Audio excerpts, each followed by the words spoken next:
Welcome to the Wealthies Circle podcast, where we take a deeper dive into this year's finalists and winners from our wealthmanagement.com 2020 industry awards. These interviews cover the challenges, innovations, and trends in the wealth management industry and the individuals working to help advisors better help their clients. I'm David Armstrong. I'm the editor-in-chief of wealthmanagement.com. We are here at our Wealthies Circle podcast, talking to some of the winners of the Wealthies wealthmanagement.com industry awards. Joining me here is Jonathan Hudacko, the CEO of Just Invest. Jonathan, thanks very much for joining us. Yes, and thank you for having me. Absolutely. You guys were finalists in three categories in this year's awards: asset managers, separate accounts, asset managers, socially responsible investing, and technology providers in portfolio management, accounting, and performance reporting. Winners in asset managers for socially responsible investing. So congratulations for that. Thank you. Thank you very much. And you won this award for ESG reporting. So before we begin and get into a little bit about Just Invest and what you guys are doing, let's get the nomenclature straight. The category was socially responsible investing. You won for ESG reporting. Do you guys make a distinction between those two? How do you think about the ESG versus SRI nomenclature debate, if indeed there is even one? Yeah, it's a good question.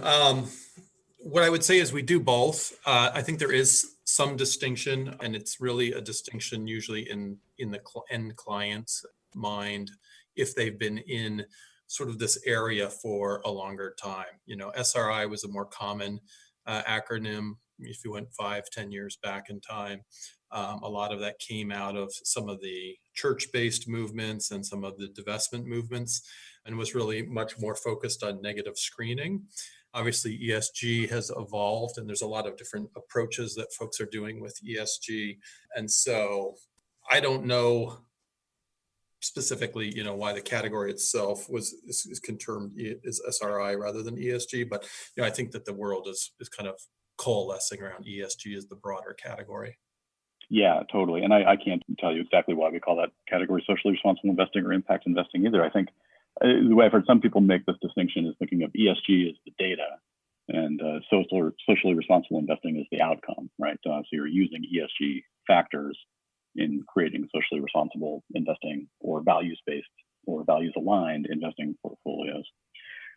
I don't know. Either way, I think it's just it's a thriving, growing area. And so tell me a little bit about Just Invest, and if you were to give us the elevator pitch for the problems that you're trying to solve for financial advisors. What problems do financial advisors have that Just Invest is trying to solve for? Sure, thanks. So, Just Invest, I like to say we are technologists who do portfolio management rather than just portfolio managers. And I think that's representative of why we were in three categories, why we've won a number of nominations, previous years and this year. We really start from a technology perspective, and I think that ultimately translates into how we engage with advisors and how we serve the advisors. So, Dave, we all know we live in a world now where customization has become the standard. Everybody walks around with, maybe we all have our own iPhone or Samsung phone or Google Pixel or whatever, but it's infinitely customized as to what's on the splash screen, what apps we have, et cetera, et cetera. And that customization is just permeating our lives. And we looked at that in terms of the context of portfolio management and account management and thought a lot about, this was 5 years ago, how are advisors going to be able to deliver that kind of customization to their end investor clients and keep control of their businesses, be able to have well-diversified, prudent accounts for each client, but incorporate all of the customizations that are being requested and that are appropriate for the family or the individual. And so we've invested a tremendous amount of technology into making the advisor very front and center, able to quickly choose the customizations for their client, apply those, see the impact in terms of traditional portfolio analytics, as well as we were just talking about, SRI ESG analytics, and then leave the ongoing daily management of the account to us so that they can get back to their lives and to their business. This is really the space you guys play in is what I've heard of described as direct indexing, correct? Yes. This is kind of the next wave. I've heard it described also as, the next wave. ETFs were a big disruptor direct indexing is going to be the next big disruptor for financial advisors in investing. Like you say, the technology allows for the easy customization of portfolios. ESG is an obvious overlay, but so is tax optimization, correct? And I think you guys have also come out with some tax optimization tools that can be used for advisors, clients' portfolios as well, correct? Yeah, that's absolutely correct. So if you look at the sort of the evolution of investment products for advisors to put their clients into, from traditional mutual funds into ETFs, and particularly the low cost opportunities, and now the flourishing sort of various flavors and strategy types in ETFs. I don't think we would sit here and try to convince anybody that direct indexing is going to replace mutual funds or ETFs, but we see that it absolutely will play an important part within the context of the overall household. And there's a number of reasons for that. You touched on the two big ones, which is the ability to customize around values, ESG, or even, many families who maybe are dual income in the same industry, or maybe you have an exec who's got a lot of stock from their company. So they have this, what we call human capital factor, that they've already got large exposure to something, and the advisor wants to avoid duplicating that in the investment account. Obviously, you can't take a company out of an ETF, but with a direct index, you can do that. So it's the flexibility is tremendous in direct indexing, and really, I think, is another tool in the advisor's tool case to help their clients out. Yeah, and that customization is important. Often used the case if I'm buying a SPY, but I don't want these three companies just because I have a problem with those three companies inside the S&P 500. What do I do? Your tool allows someone to just excise those, almost take a surgical scalpel to the SPY and just remove those three companies, and the portfolio kind of closes up on the other end, and all the risk profiles and everything remains the same. Correct? That's exactly correct. If that's the goal, it's a trivial exercise. Yeah. And then provides the kind of ongoing rebalancing around those decisions and customizations as you go on. When you're talking about, go ahead. Analyzing every account, we run every account through multiple scenarios, and then we've got a number of algorithms that look across all of those scenarios and make recommendations as to whether the account should be adjusted, traded, et cetera. When you look at ESG investing or investing based around ESG factors, the story there has always been, up until recently, and you can tell me if I'm wrong, clearly institutional investors get it, a lot of European funds get it, and are taking this approach. When it comes to the retail financial advisor, there's been slower uptake. I think there's a handful out there that embrace it fully, and that's their value prop. They go into the market as an ESG investor for values-based, or clients that want to invest around their values.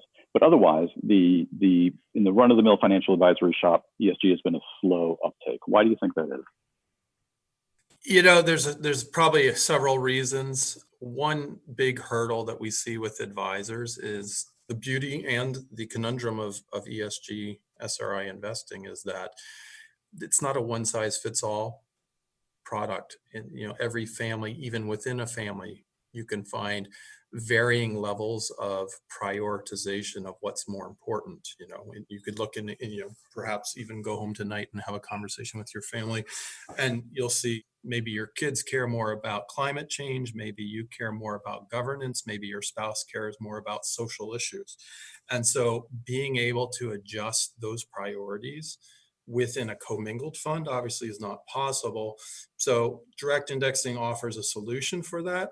But if you're an advisor and you haven't really spent a lot of time on these issues and you're not, trained up on it, it can be very daunting and often, off-putting. And so it's a little bit of a frightening conversation to open up with your client, because oftentimes what we see is the client may arrive being very deep and very concerned about a specific issue. And so then the advisor can feel sort of on the defensive with respect to that. So a lot of what we've done, and part of why we have worked tirelessly on our ESG reporting, is really to help the advisor be able to communicate not just what's available in terms of choices, but what's the impact of those choices, so their end investor can see how those are playing out in their account and what kind of social impact they're having through those decisions.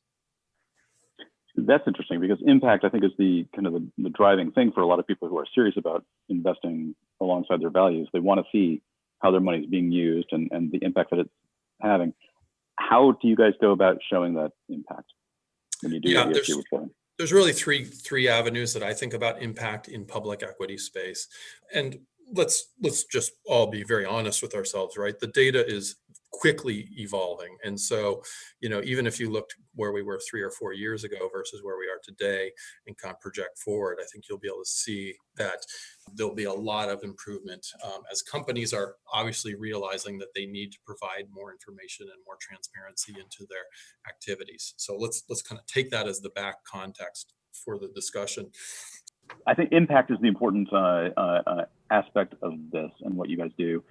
Values-based investors who are serious about investing alongside their values want to see that impact played out in their how the impact of their portfolio decisions are actually playing out in the real world. Some of your ESG reporting around this is important to those decisions. What is it about the ESG reporting that you guys do which demonstrates the impact that these portfolios have?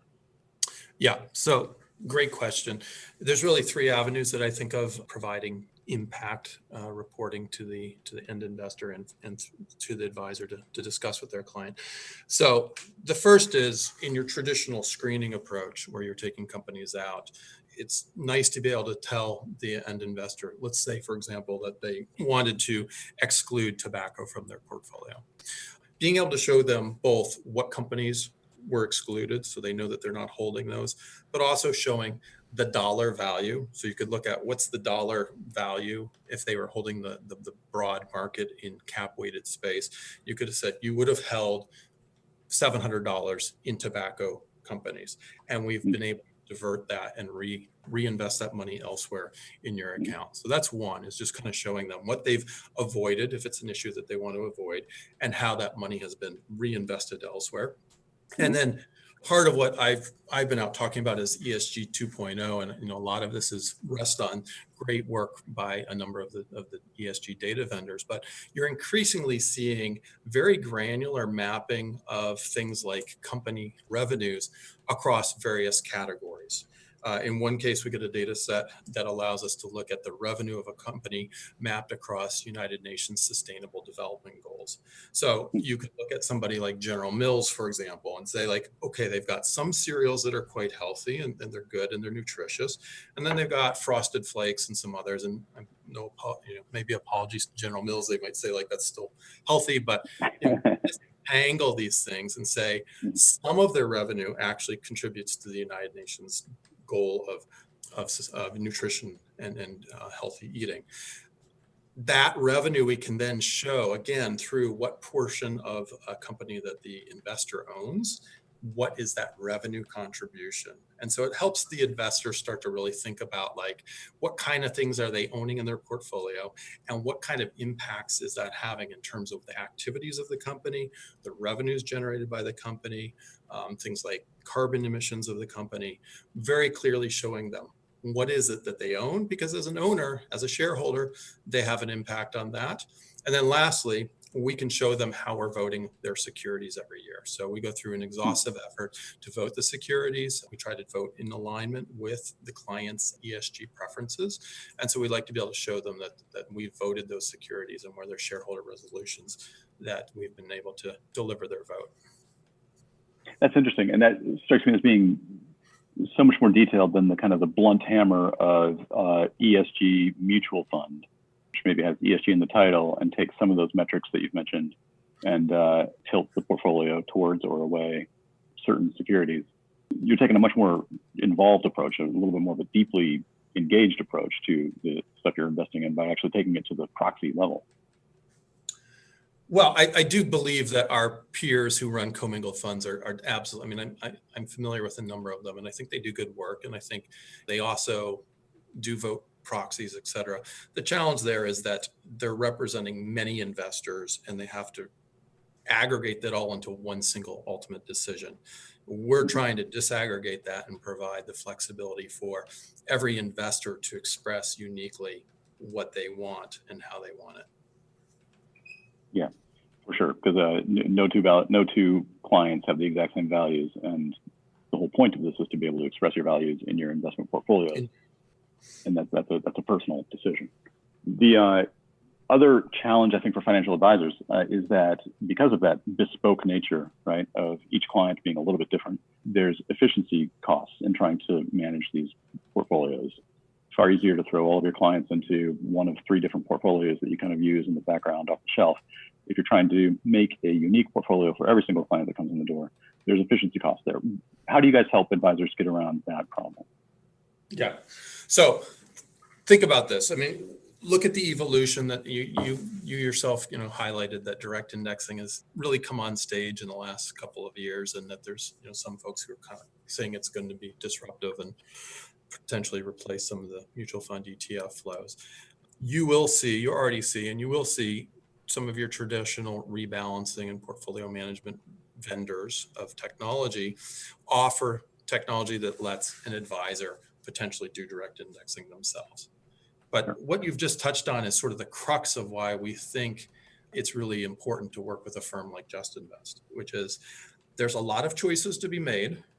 The choices don't end simply with putting them into a buy list and letting the assets sit there. So if you're tax loss harvesting, you need to be monitoring that on a daily basis and being available on those days where the losses are most opportune to be harvested. And then really, if you're a fiduciary, you have a fiduciary responsibility to represent that investor in proxy voting as well. That's a lot of work for an advisor to take on. And as we've already touched on here, if it's different across many clients, that just becomes a very large logistical and operational problem. So again, this is why we've invested a tremendous amount of our knowledge into software and into the technology that allows us to do these things at scale and allows us to do the management daily, so that the advisors they're giving us the instruction set. They've got the opportunity to use our portal with their client to look at the trade-offs and the decisions and make those choices on the account. Once they set those flow directly into our daily process. We've got every instruction set on every account. They can, of course, come in at any time and modify those and change those. Again, it directly flows in. So it's an instantaneous change on our side. And then we take it and we curate it for the rest of the time. So they don't have to worry about this daily oversight, and they don't have to worry about trading. They don't have to worry about reconciliation. They don't have to worry about proxy voting. These are huge benefits that we deliver to the advisor. Yeah, for sure. It's bringing the ease of what you're calling a commingled fund or an ETF or a mutual fund to this direct indexing bespoke portfolio management. That seems to be the kind of the promise of direct indexing, and I think it's pretty exciting stuff.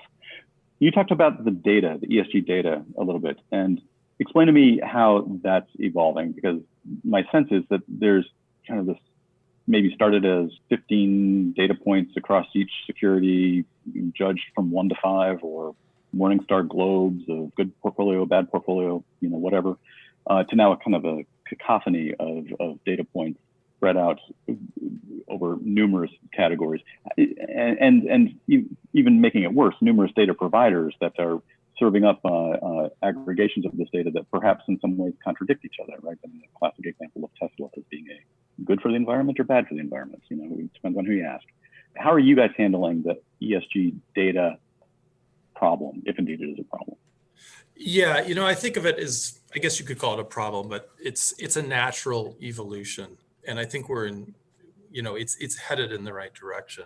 Multidimensional in the sense that, as you said, like if you went back a decade ago, there was far less data, both in terms of the number of attributes that were reported or measured, but also if you look down the market cap spectrum, you really were only seeing the mega caps reporting. Obviously, now we're seeing more and more companies are starting to report more and more information. NGOs are collecting more information, and they're working their way down the market cap, so you're getting broader market coverage. These are good things.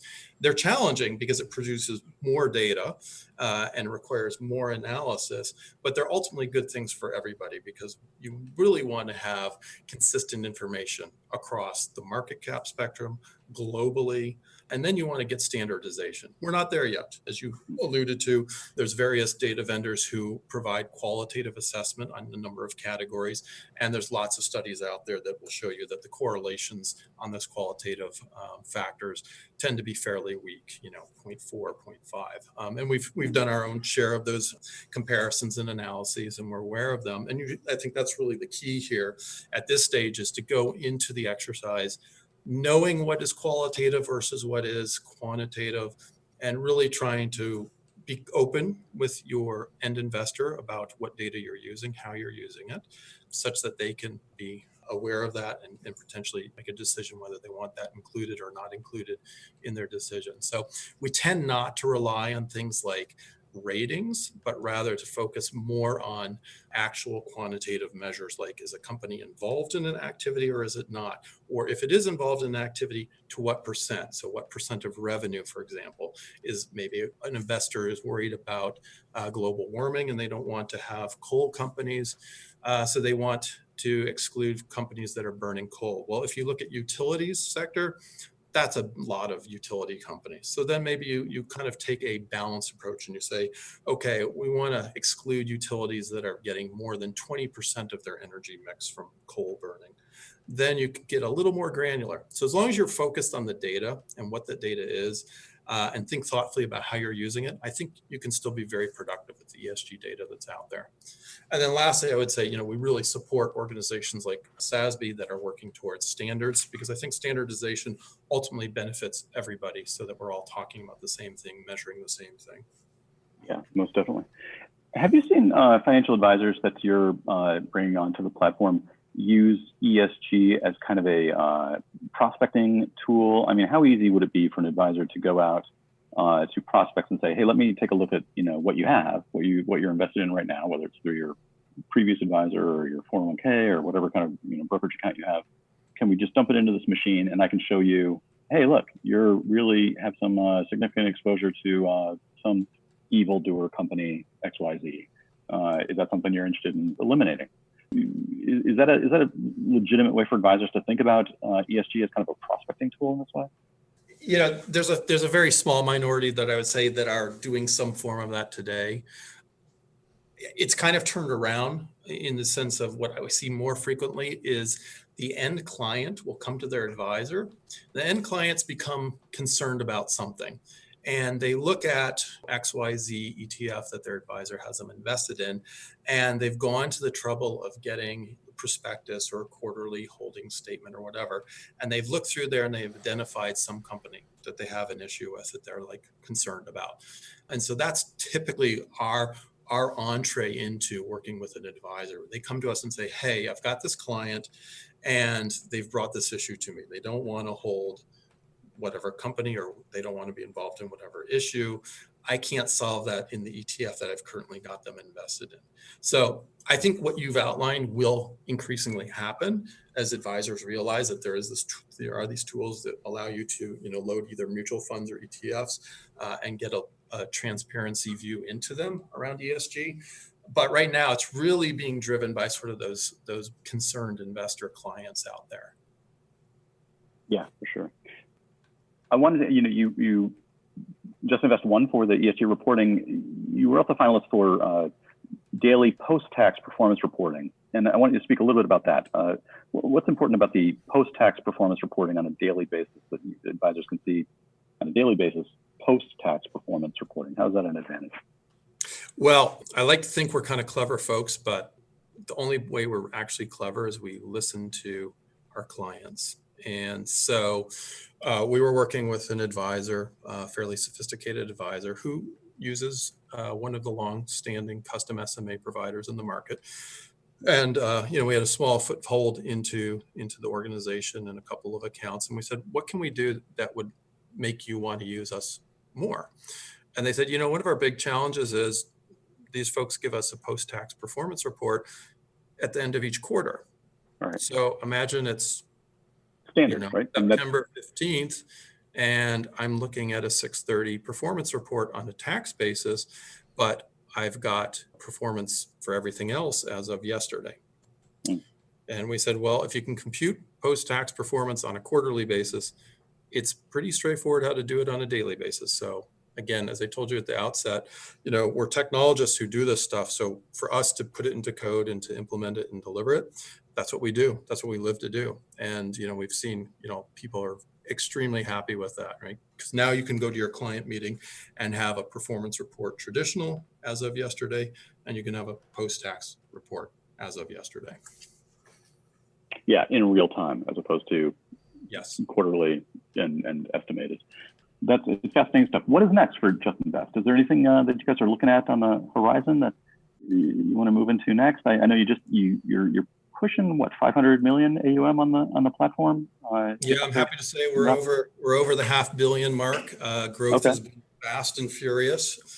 Some people would have thought March would have been a challenge, but actually we saw some of the biggest growth in the firm history in March, because the smart advisors realize that when you have volatility clusters like that, the tax opportunity is big, and it's not going to last forever. It's fairly ephemeral, so you want to capture it. So this year's been a really great year for us.